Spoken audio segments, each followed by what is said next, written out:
você enxerga como maior dificuldade para a gente internalizar esse pilar social nas empresas no Brasil? Você teria alguma experiência interessante para compartilhar conosco, por exemplo, o setor de energia, mineração, Ana? O que eu acho que é o maior desafio para a gente continua sendo no equilíbrio dos aspectos econômicos, sociais e ambientais na tomada de decisão das empresas, né? Esse equilíbrio ainda é muito desigual. Na maior parte das vezes, as tomadas de decisão são a partir do aspecto econômico.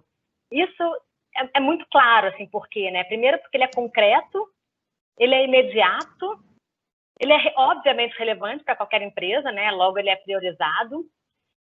Enquanto, por outro lado, os aspectos sociais e os ambientais têm uma matemática muito mais complexa para você entender qual é o impacto dele numa tomada de decisão, né? Porque você cai numa matemática que considera custos evitáveis, probabilidade, ou seja, você tem que lidar com perspectiva, construção de cenários, né?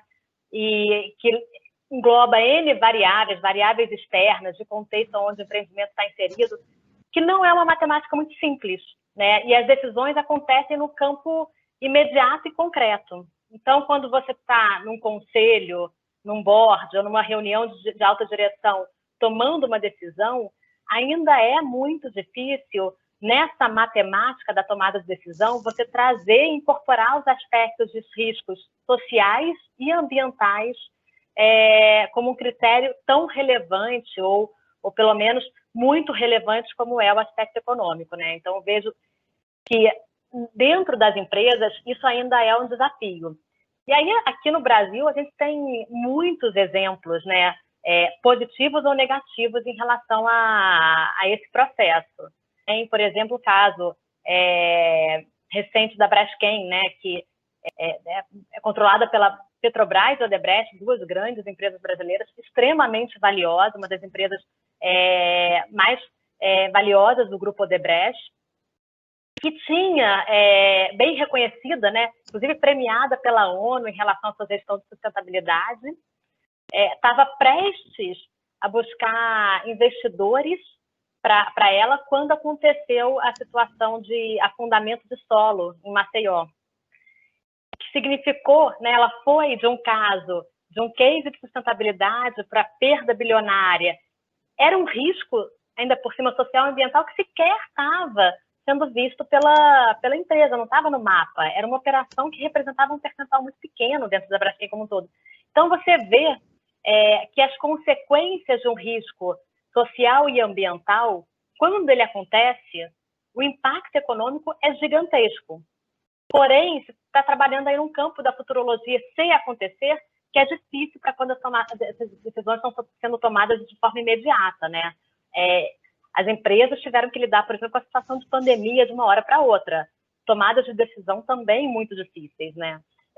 Paralisa ou não paralisa uma obra por causa da pandemia? Quais são as consequências se eu não paralisar?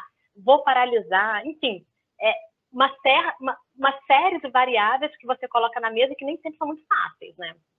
Agora, eu tenho caso positivo e estou vivendo ele como gerente de responsabilidade social na GNA. A GNA é uma empresa nova, ela tem cerca de 2 anos e ela está construindo a sua primeira planta termoelétrica a gás natural. E a operação começa ano que vem. E ela, para essa primeira, ou seja, uma empresa que nasce com financiamento do IFC.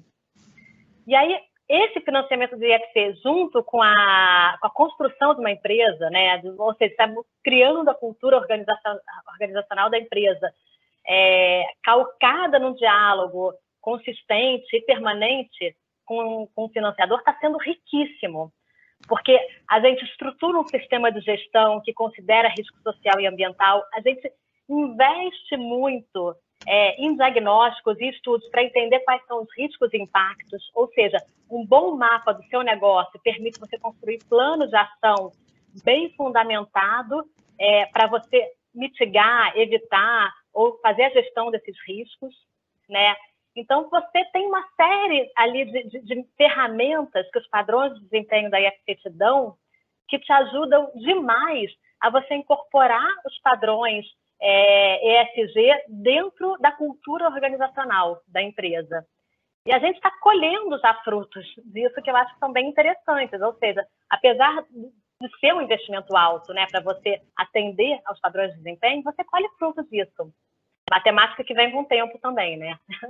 Que não é simples para quem está lá tomando decisão.